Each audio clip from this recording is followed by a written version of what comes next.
I'm tearing up. I come to a master's, got my girl and I want her back now. I'm fierce, like guillotines, 3-5 deadly masters, sure mean. They're kicking my ass, haven't got a chance, what can I do now? 5 deadly venoms, 5 ways to die. Choose one, kiss yourself goodbye. 5 deadly venoms, 5 ways to die. Choose one, kiss yourself goodbye. 5 deadly venoms, 5 ways to die.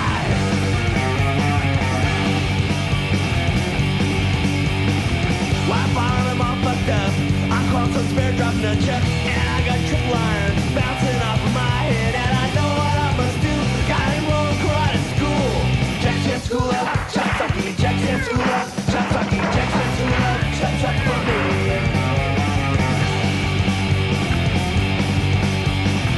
They can't believe what you see. I'm looking just like Bruce Lee, and all the Shaolin priests are cowering in the corner. My baby's back in my arms. I saw she came to no harm. They'll teach those deadly masters to go fucking with me. 5 deadly venoms, 5 ways to die. Choose one, kiss yourself goodbye. 5 deadly venoms, 5 ways to die. Choose one, kiss yourself goodbye. 5 deadly venoms, 5 ways to die.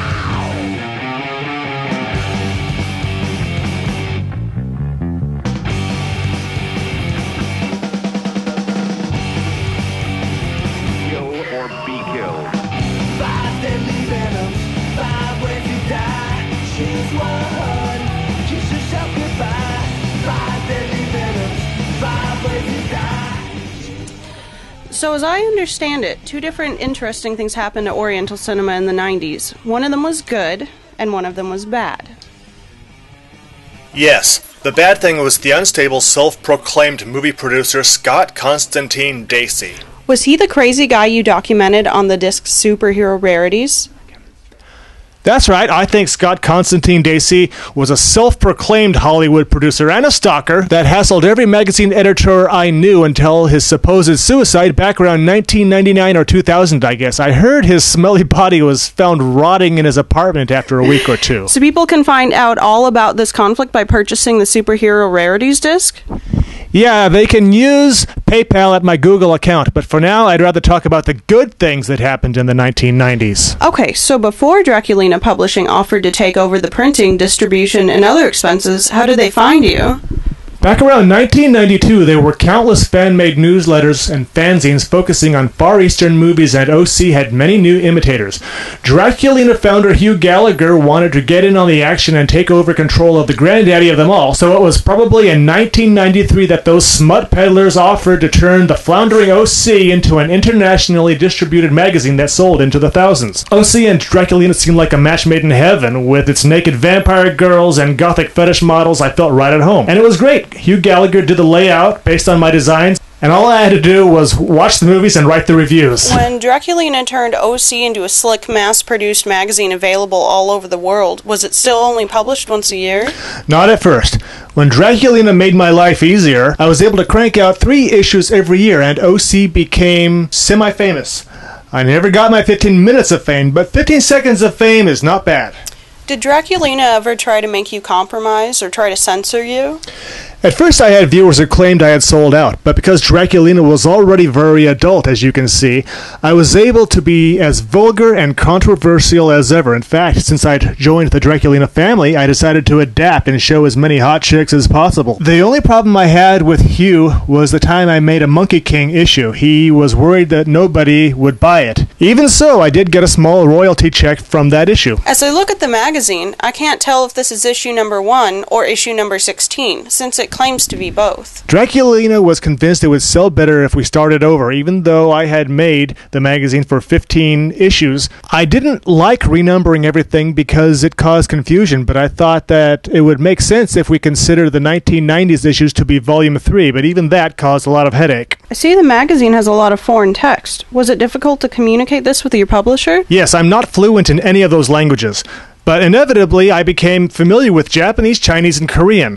I can read more of these languages than I can speak. More than once, Draculina would accidentally put the wrong Asian text on the wrong movie, or they'd put it upside down, so I had to be very specific when doing the proofreading and correction cycles. So the mid-1990s were the golden years of OC. But what happened when the internet got going? I suppose my sales started slumping in 1998. Looking back on it, I remember doing tons of time-consuming research on various topics and genres. Many of it was not even available in the English language world until I painstakingly had it translated into English. There was nothing on these filmmakers on the Internet Movie Database or other dime a dozen websites. Then, after I wrote something rare, OC was ripped off and plagiarized by all these websites that people could read for free. It's easy to see why digital technology killed the paper media. Story of my life. OC was a pioneer that got scalped. I poured my blood, sweat, and tears into my hobby only to have lazy opportunists reap the rewards. Don't get me wrong, OC was able to coexist with the internet for the remainder of the 1990s. I guess I was actually making a profit from OC in 1994 and things started going downhill by like 1996 or whatever. I probably got my last royalty check in 1998 and by 1999 I was back down to breaking even. So you continue to publish OC as a labor of love even though you no longer made a dime off of it? Right. I still had a decent-sized audience. Although I realized I would never quit my day job and it was all downhill, I wasn't ready to throw away all the publicity and attention. By 1999, OC had regressed back to its humble beginnings as a non-profit magazine. Things only got worse in the 21st century.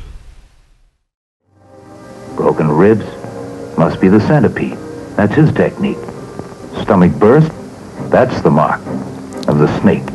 This vintage review of 5 Deadly Venoms comes from OC number 21 from 1995. I watched this groundbreaking kung fu movie from the Shaw Brothers back in the 1970s, and then in the 80s, and in the 90s, and now I just watched it in the 21st century, and once again, I just don't get it. This has got to be the most overrated Shaw Brothers film I've ever seen. It's full of overacting, stupid comedy, and grim scenes of torture and death.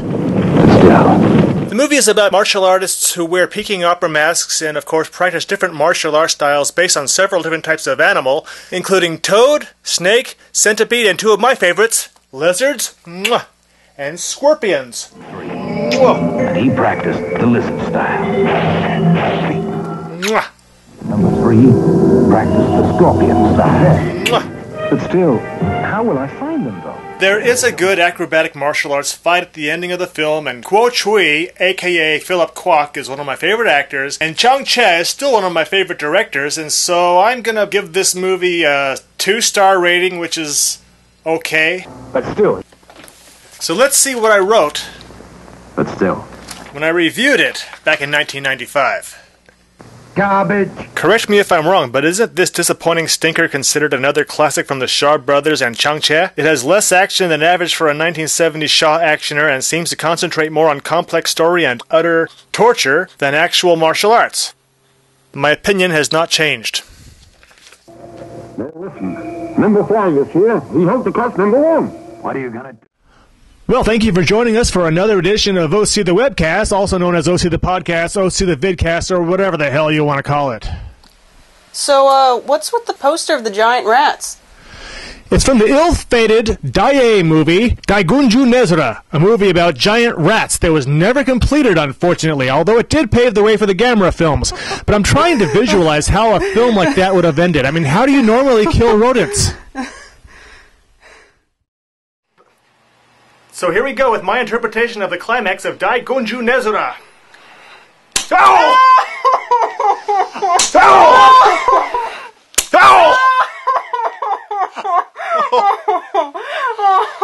Oh my god. Oh, those poor rats. Oh.